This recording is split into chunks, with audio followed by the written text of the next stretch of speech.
Hello, Georgie Porgy. Oh, hello, why? What gives? Nothing. Where are you going? I'll probably end up down in the library. Oh, George, don't you get tired of just reading about things? Yes. What are you doing tonight? Nothing. Are you game violence make a nighter? Oh, I love it, Georgie. What will we do? Well, let's go out to the fields and take off our shoes and walk through the grass. Huh? Then we can go up to the falls. Oh, it's beautiful up there in the moonlight. And there's a green pool up there, and we can swim in it. And then we can watch the sunrise against the peaks and climb Mount Bedford and... What? Are we going crazy? Walking my bare feet while it's 10 miles up to Mount Bedford. No, you think just No, okay, just forget about the whole thing.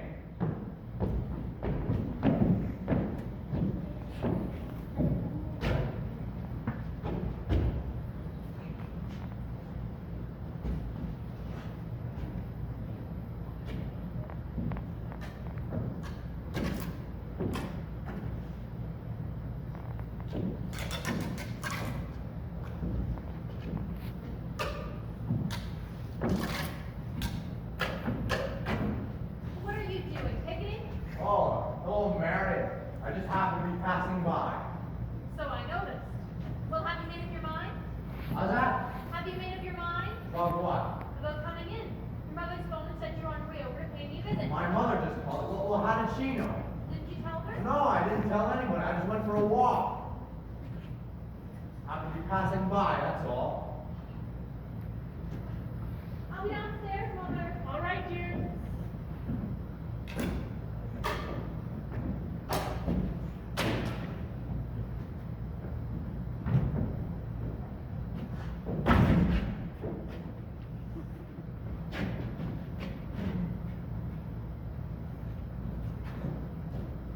Well, are you coming in or aren't you? For a minute. You know, I didn't tell anybody I was coming over here. When'd you get back? Tuesday. Where'd you get that dress? Do you like it? It's all right. I thought you'd go back to New York, like Sam and Angie and the rest of them. Oh, well, I worked there for a couple of vacations, but I don't know. I guess I was homesick. You're homesick for Bedford Falls? Yes, and my family and everything. Oh, would you like to sit down? For a minute. You know, I still can't understand it. You know, I didn't tell anybody I was coming over here. Well, would you rather leave? No, I don't want to be rude. Well, then sit down. All right. George lassos the moon. Some joke, huh? I see it still smells like pine needles in here. Thank you. And dance by the light of the... What's the matter?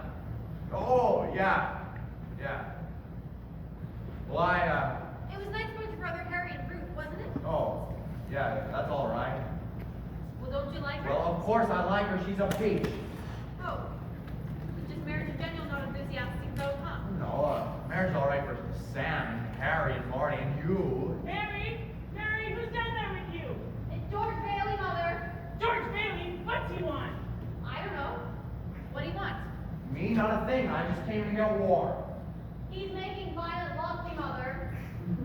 You tell him to go right back home and don't you leave either. Sam Wainwright promised to call you from New York tonight. Your mother needed me. You know, I didn't come here to... Well, what did you come here for? I don't know. You tell me. You're supposed to be the one that has all the answers. You tell me. Oh, well, why don't you go home? That's what I'm doing. I don't know why I came here in the first place. Good night. Good night. Mary, telephone. It's Sam. I'll get it. Well, George Bailey, somehow you are. What you trying to do? Steal my girl? What? No. Nobody's trying to steal your girl. Here's Mary. No, wait a minute. I want to talk to you. Tell Mary to get on the extension. You take it. You tell him. The mother's on the extension. No, I'm not. We can both hear. Come here. We're listening, Sam. George, you remember that night in Martinis when you told me you read someplace about raiding plastics out of soybeans? Yeah. Soybeans. Yeah. Well, Dad snapped up the idea. He's going to build a factory outside of Rochester. What do you think? Rochester. Well, why Rochester? Well, why not? Can you think of anything better? Well, I don't know. Why not right here? You remember that old tool and machinery works? You tell your father he can get that for a song and all the labor he wants too. Half the town was thrown out of work when it went down. Well, is that so? Well, I'll tell. Oh, baby, I knew you'd come through. Now, here's my point. And Mary, you're in on this Have you got any money? Money? Yeah, well, a little. Well, I want you to take every cent you got and invest it into our stock. This is the biggest thing since radio, and I'm letting you in on the ground floor. That is, unless you're still married to that broken down business at the road. Oh, Mary. I'm here. What do you tell that guy? I am giving him the chance of a lifetime. You hear me? The chance of a lifetime. Sam says it's a chance of a lifetime. You listen to me. I don't want any plastics, I don't want any ground floors, and I don't want to get married ever, Teddy. Do you understand that? I want to do what I want to do. And you're oh, Mary.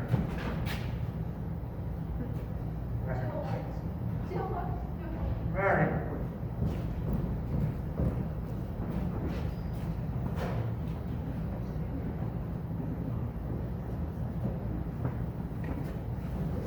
Here they come. Come on, Mary, throw it. Hey! Thank you. By the way, where are you two going to this here? Well, where are we going? Look at this. There's the kitty. Oh, come on, count it, Mary. I feel like a bootlegger's wife. Look! So what are we going to do? We're going to shoot the works. The whole week in New York, the whole week in Bermuda, the highest hotels, the oldest champagne, the richest caviar, the hottest music, and the prettiest wife. But then what, honey? After that, who cares? All that does is give me a... Don't look now, George, but there's something funny going on with the bank. You got money in the bank, you better hurry! George, please, let's not stop. Let's Oh, go. just a minute, Mary. George, let's not stop, please. Hold on. Mrs. Thompson, how are you? Tom? What's the matter? Can't you get in? What is this, Uncle Billy? A holiday? George! Yeah, that's right. Come on in, everybody. There's a seat over here. Just make yourselves at home, okay? George, can I see you for a minute? Why didn't you call me? I did. They said you left. This is a pickle, George. This is a pickle. All right, what happened? How did it start? How did anything like this start? All I know is the bank called over. When? About a half hour ago. I had to hand over all our cash. All of it? Every cent. It was still less than what we owe. Oh, holy mackerel. And then I got scared, George. I closed the bank. The whole town's gone crazy. Yes. It's water. Hello? Oh, there's a rumor around town that you closed your doors. Is this true? No. Oh, I'm very glad to hear it. Now, are you all right, George? Do you need any police? Police, what for? Well, you know, mobs can get pretty ugly, you know. George, I'm doing everything that I can to help out of this crisis. I have just guaranteed the bank sufficient funds to meet their needs.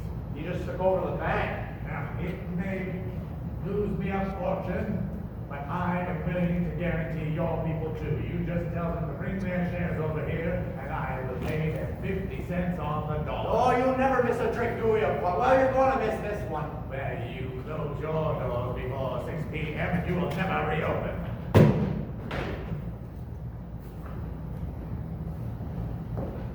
George, was it a nice wedding? Gosh, I wanted to be there. Yeah. You can take this one off now. Remember, folks, this isn't as black as it appears. I have some news for you folks. I just talked to old man Potter, and he's guaranteed cash payments to the bank.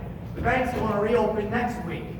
George, I have money here. You guarantee this place. No, Tom, I didn't even ask. We don't need Potter over here. I'll take mine now. No, you're thinking of this place all wrong, as if the money's back in a safe. The money isn't here. Your money's in Joe's house, and next to yours, in the Academy house, and Miss McIntyre. You're lending them the money to build, and then they're going to pay it back to you as best they can. What are you going to do, foreclose on them? I have $240, and $242 isn't going to break anybody. All right, sign this, you'll get your money in 60 days. 60 days? Now that's what you agreed to when you bought your shares. Tom, you get your money. No. I did. Oh, my God, for every share you got. 50 cents a dollar? That's cash. Well, what do you say? Now, Tom, you have to stick to your original agreement and not give us 60 days on this. Okay, Violet. Are you going to Potter's? Better half or nothing. No, Tom, Violet, now listen to me. I beg you not to do this thing. If Potter gets a hold of the building alone, there'll never be another decent house in this town. He's already got in charge of the bank, he's got the bus line, he's got the department stores, and now he's after us. Why? Well, it's very simple. Why? Because we're cutting it on his business. And he wants to keep it living in his slums and paying the kind of rent he decides. Tom, you lived in one of his houses, didn't you? Have you forgotten? Have you forgotten what he charged you for that broken down shack? Mrs. Thompson, you remember last year when things weren't going so well and you couldn't make the payments? You didn't lose your house, did you? You think Potter would let you keep it? Can't you understand what's happening? Can't you see? Potter isn't selling, Potter's buying. He's picking up some bargains. Look, we can get through this thing, but we just have to stick together and have faith in each other, though. My husband hasn't worked over a year. I need money. I know. How much do you need? Hey, $2,000. I got $2,000. This will tide us over till the bank reopens. Now, Tom, how much do you need? $242. Now, Tom, just enough to tide you over till the bank reopens. I'll take $242. All right. There. That'll close my account. Your account's still here. That's a loan. Okay. All right, Mrs. Thompson, how much do you want? But it's your own money. Well, never mind about that. How much do you want? We have $72.50. 7. Bless you. Of course you can have it. You got 50 cents? And I'll sign a paper. You don't have to sign anything. I know you'll pay it back when you can. That's okay. Thanks, George. All right. Oh, we're going to do it, George. They'll never close us up today. Thank you, George. Yeah.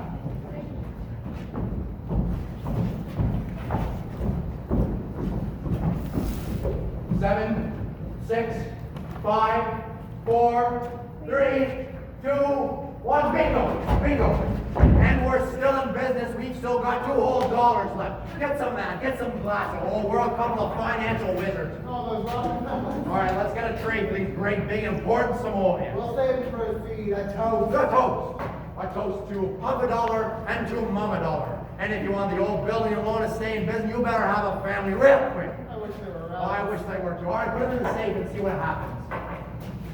I know that. Hey! Go on, little Billy. Wait, cigars! Wedding. Holy mackerel. I'm married. Married. Where's Mary? Oh. Mary, listen, I've got a train. Train's gone. George has the phone for you. Look, we get my wife on the phone. She's probably over at her mother's house. Mrs. Bailey is on the bounce. I don't want Mrs. Bailey. I want my wife, Mrs. Bailey. That's my wife. I'll take it here.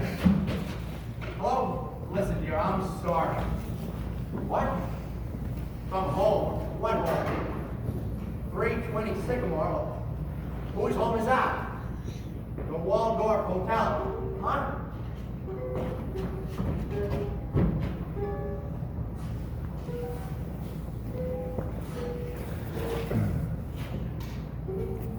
Welcome home, Mr. Bailey.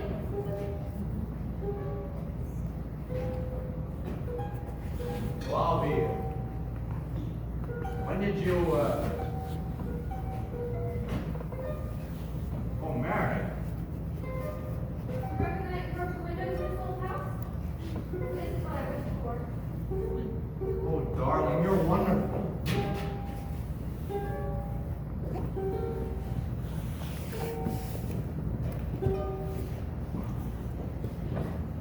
Time sure flies in George Bailey's life. It's now 2 years later, and George and Mary are very happy, and George lives over Bailey Park. And here, Bailey Park is a district of few small houses with few lawns and young trees.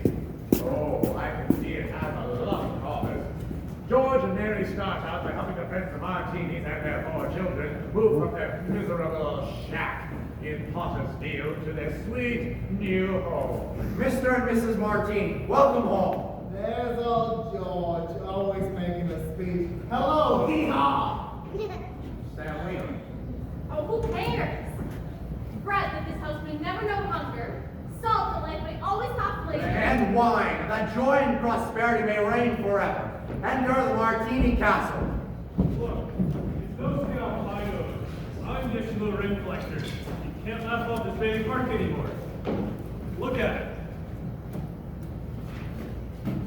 Go on. Half a dozen homes stuck here and there. There's the old cemetery, buttercups, daisies, used to sunrise myself. Look at it today. Dozens of the prettiest homes I've ever saw. 90% owned by someone who's used to pay rent to you. And your Pottersfield, my dear Mr. Boy, is becoming just that. And are those local yokels with those evening life wisecracks? Oh, they are they? Even though they know the baby didn't even make a dime out of it. You know very well why. Baileys are all chumps. Every one of those homes would have twice what it cost the building loan to build. If I were you, Mr. Well, yeah, not me. As I say, no skin off my nose, but one of these days, this bright young man could ask for George Bailey for a job. Those babies have been a boil on my neck for far too long. Oh, we just came down to see the new factory, then we're headed to Florida. Oh. Why don't you have your friends join us? Well, sure. Hey, why don't you kids drive down with us to Florida, huh? I'm afraid I couldn't get away, Sam. Still got the same old grindstones. Jane, I ought to let George in on the ground floor process. He took me down. Oh, now, don't rub it in. Oh, I'm not rubbing it in. Well, I guess we should be going. I'm glad to meet you, Mary. Nice meeting you. Goodbye. Goodbye, George. So long, George. Goodbye, Sam. See you in the funny paper. Have fun. Thanks for dropping around. To Florida. Yeehaw, yeehaw.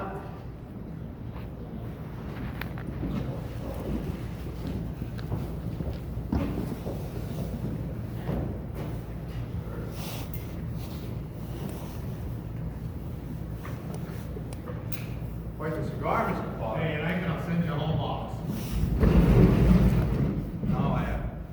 No, I suppose I find this out sooner or later, but what exactly did you want to see me for? Oh, George, that's just exactly what I like so much about you. George, I'm an old man and most people hate me. But I don't like any of them either, so it makes it all even. Now, you know just as well as I do that I control just about everything in this town except the Bailey building alone. You also know that for a number of years I've been trying to get control of it, or kill it. But I haven't been able to do it. You have been stopping. In fact, you have beat me, George, and as anyone in this town can tell you, that takes some doing. Now, take during the Depression, for instance. You and I were the only ones who kept our heads. You saved the building and loan, and I saved all the rest. Yes, well, most people say you stole all the rest. Ah, the envious ones say that, George, the suckers. Now, I have presented myself quite frankly. Now let's look at your side. Young man, 27, 28, married, making, say, 40 a week. Yeah, 45. 45, which, after you support your mother and pay all your bills, you may be able to keep, say, 10, if you strip. Child or two comes along, and you won't even be able to save the 10. Now, if this young man of 28 was a common, ordinary yokel, I'd say he's doing fine. George Bailey is no common, ordinary yokel. He is an intelligent, smart, ambitious young man who hates his job, who hates the building alone almost as much as I do. A young man who has been dying to get out on his own since the day he was born. A young man, first in the crowd, mind you. A young man who has had to watch all his friends pass him by because he's trapped. That's right, sir. Trapped into frittering his life away, nursing a whole lot of garlic eaters. Do I paint an accurate picture, or do I exaggerate? No, what's your point, Mr. Potter? Well, my point is I want to hire you. Hire me? Yes, I want you to run my business and manage my properties, George. I'll start you out at $20,000 a year. $20,000 a year? Oh, you wouldn't mind living in the nicest house in town, would you now, George? Buying your wife an awful lot of fine clothes, going on a couple of business trips to New York a year, maybe once in a while. Europe. You wouldn't mind that now, would you, George? Would I? You're not talking to somebody else around here. You're talking to me. You remember me, George Bailey? That's right, George Bailey, whose ship has come in, provided he has brains enough to climb aboard. What about the building and loan? Confound it, man, are you afraid of success? I have just offered you a 3-year contract at $20,000 a year. Starting today, is it a deal or isn't it? Mr. Potter, I know I ought to jump at the chance, but I wonder if maybe it'd be possible for you to give me 24 hours to think it over. Oh, sure. You go on home and talk it over to your wife. I'd like to do that. And in the meantime, I'll get the papers ready.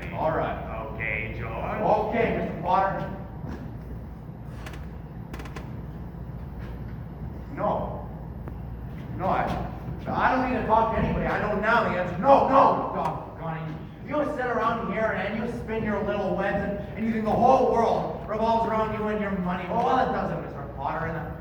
In the whole vast configuration of things, I'd say you were nothing but a scurvy little spider, you. And that goes for you, too. That goes for you, too. You wouldn't mind living in the nicest house in town, would you, George? Buying your wife a lot of fine clothes, going on some of the trips a year to New York, maybe Europe once in a while. You wouldn't mind that now, would you, George? I know what I'm going to do tomorrow and the next day and the next year and the year after that. I'm shaking the dust of this crummy little town off my feet and I'm going to see the world. And I'm going to see the world. And I'm going to build things.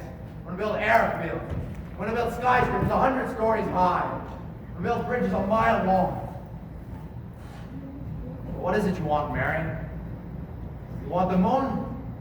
Just say the word, I'll throw a lasso around and pull it down for you. Hi. Hi. Mary Hatch. Why in the world did you ever marry a guy like me? To keep from being an old maid. You could have married Sam Wainwright or anybody else in town. I didn't want to marry anyone else in town. I want my baby to look like you. You didn't even have a honeymoon, I promise you. With your what? My baby. You mean you? Marry you on the nest? George Bailey Lasso Stores. Lasso's a store. Well, what is it, a boy or a girl? Now you probably already guessed. George never leaves Bedford Falls. Mary had a baby. A boy. Yeah. She had another baby. A girl. Day after day, she tirelessly spent turning the Granville house into a home. Every night, George came home from the office late. Mother was bearing down hard. Then came a war. Ma Baby invited me to join the Red Cross and sewed. Mary had another baby, but still found time to run the USO. Sam Wainwright made a fortune on plastic goods from airplanes. Hey-ha! Potter became head of the draft board, where he issued George a 4F card due to his bad ear. Uncle Billy sold war bonds. All the boys of Bedford Falls excelled during the war, but Harry Bailey excelled them all. A Navy flyer, he shot down 15 planes, one which was about to crash into a transport full of soldiers. But George, 4M due to his bad ear, George fought the battle of Bedford Falls. George. Hey, hold on now. Don't you know there's a war on? Like everybody else, on B Day, George wept and prayed. And on BJ Day, he wept and prayed again.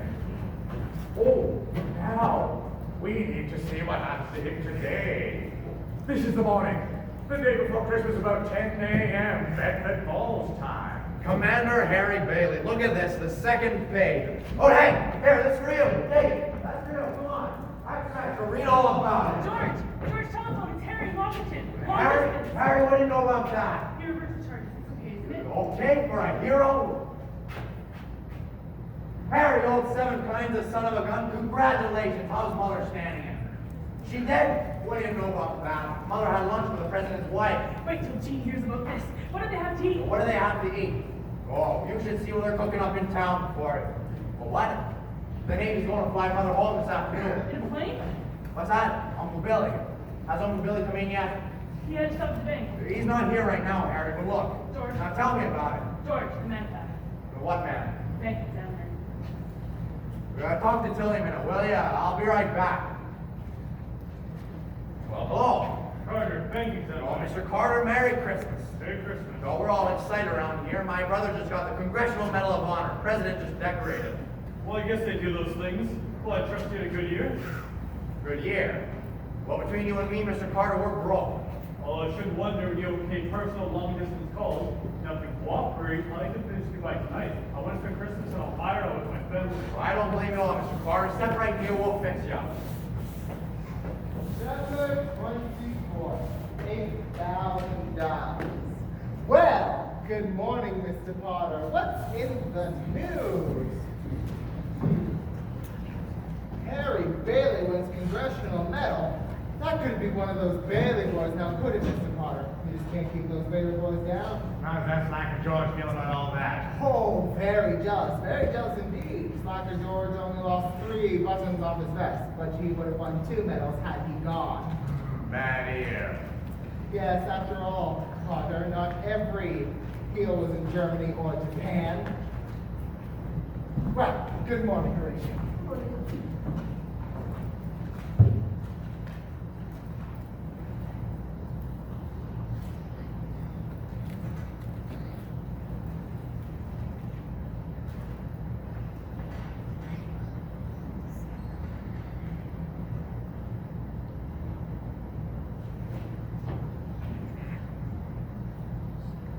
I guess you forgot something? Huh?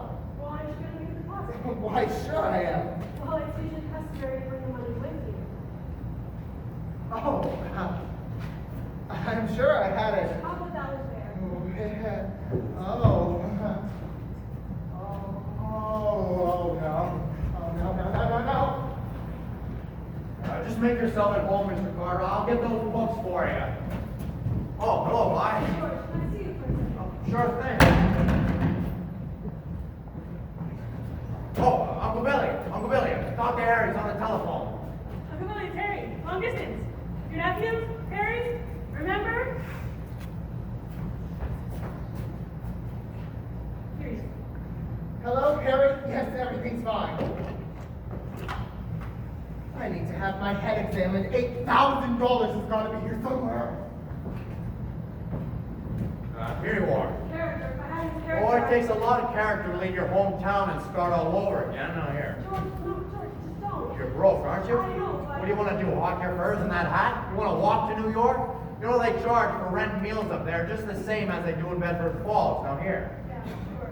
It's a loan. That's my business, building and loan. Besides, you'll get a job. Good luck to you, Violet. I'm glad I know you, George Bailey. Well, say hello to New York for me. I sure will. Well, I'll be seeing you. What's the matter? Oh. Merry Christmas, Vi. Merry Christmas, George.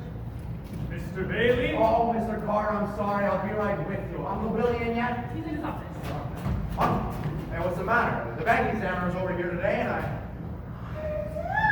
Yeah. Say, what's the matter with you?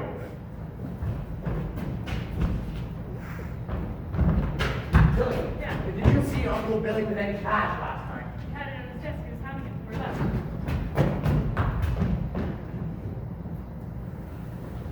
Now look, did you buy anything?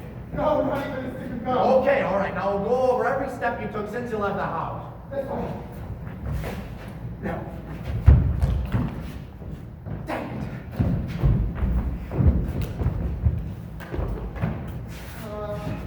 No.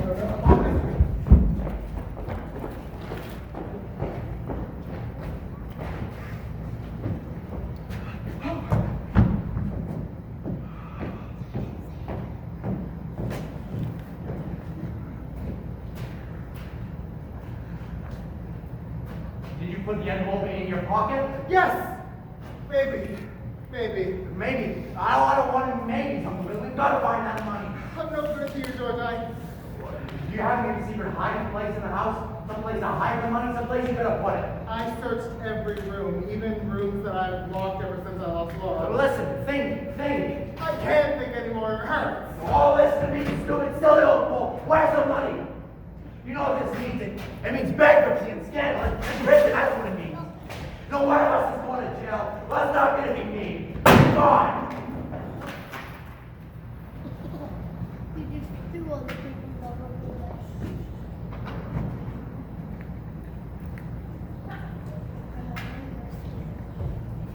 Good job, Pete. You're doing such a great job helping with the tree.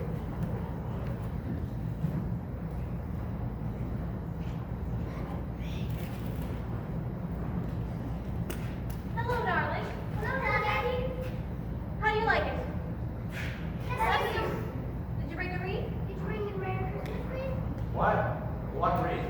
The very Christmas wreath for the window. No, I left it at the office. Is it snowing? Yeah, I just started. Where's your coat? I left him at the office. What's the matter? Nothing's the matter. Everything's all right. Go on, Pete. You're a big boy. You go to the Starbucks. Way up at the top. That's it. Isn't it wonderful what Harry? We're famous, George, but I bet you calls today with the parade, the banquet. Your mother's so excited. Mommy said you can stay up 2 minutes and sing Christmas carols. Can you sing, Daddy? Better hurry and shave. The families will be here soon. Families? I don't want the families over here. Excuse me. Have a hectic day. Oh yeah, another big red letter day for the Baileys. Daddy, Brown got still out of the car. You should see it. Well, what's the matter with our car? Is it good enough for you? Yes, Daddy. Excuse me. Excuse you for what? I burped. Oh. All right, darling. You're excused. Now let's go upstairs and see what little Zuzu wants. Zuzu, what's the matter with Zuzu?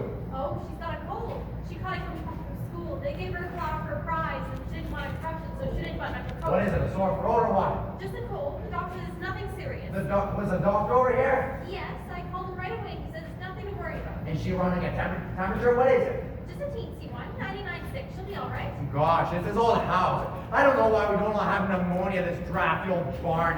Might as well be living on a refrigerator. Why did we have to stay here and live around this means of crummy old town? George, what's What's wrong? wrong with everything? What do you call this a happy family? Why do we have to have all those kids? Daddy, have you something? Ask your mother. Where are you going? Going up to see Zuzu. Mommy's right there. F-R-A-N-A-I-N.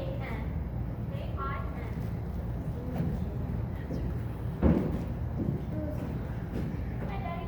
Well, what happened to you? I want a flower. Hey, where do you think you're going? Want to get my flower drink? Here, give Daddy the flower. Look, Daddy, taste it. Yeah. Yeah, I'll paste this together.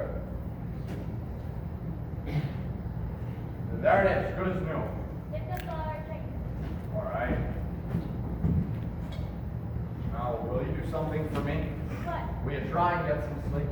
I'm not sleepy. I want to look at my I know, but will you just go to sleep and then you can dream about it and it'll be a whole garden. It will? Uh-huh. Hello. I'll get it. Hello? Yes, this is Mrs. Bailey. Oh, thank you, Mrs. Welch. I'm sure she'll be all right. The doctor says that she ought to be out of bed in time to have her Christmas dinner. Is that Zuzu's teacher? Yes. Then let me speak to her. Hello? Hello, Mrs. Welch. This is George Bailey. I'm Zuzu's father. Say, what kind of teacher are you anyway? What do you mean sending her home like that, half naked? You realize you'll probably end up with pneumonia on account of you? George! Is this the sort of thing we pay taxes for? To have teachers like, silly, stupid teachers like you, or send our kids home without any clothes on? You know, maybe my kids aren't the best dressed kids. Maybe they don't have any decent clothes. Here, all that's stupid. Hello, Mrs. Welch. I want to apologize. Hello? Hello? She's hung up. I'll hang her up. Who do you think you are? Oh, oh, Mr. Welch. Okay, that's fine, Mr. Welch. Gives me a chance to tell you what I really think about your wife. George. Will you get out of here and let me handle this? Oh, you will, huh? Okay, Mr. Welch. Anytime you think you're man enough. What? Oh, God. Daddy, have you spelled hallelujah? How should I know? What do you think, I'm a dictionary? Tommy, stop that. Stop it.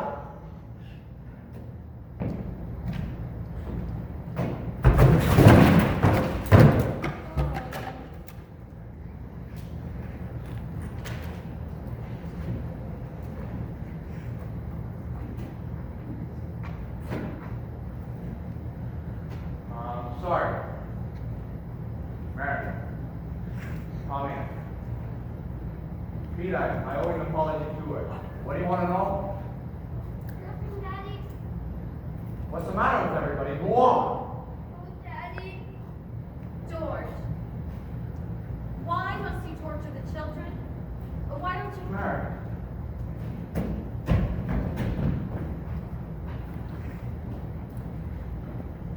Bedford 247, please. Is Daddy in trouble? Yes, Peter, he is. Should I pray for him?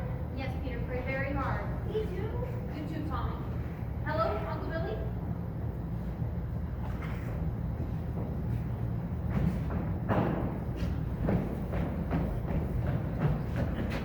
Mr. Potter, I need help.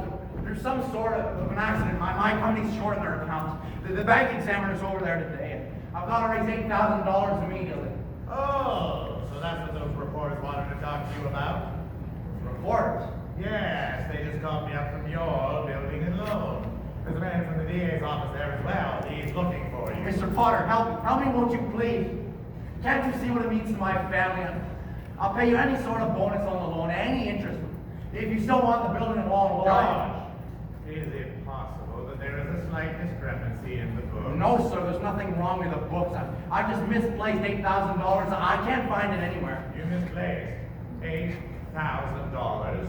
Yes, sir. Did you notify the police? No, sir, I didn't want the publicity. Harry's homecoming tomorrow. Oh, they're gonna believe that one. What have you been doing, George? Have you been playing the market with the company's money? No, sir, I haven't. Oh, well, what is it then, a woman? You know, there's talk around town that you've been giving money to Violet Vick. What?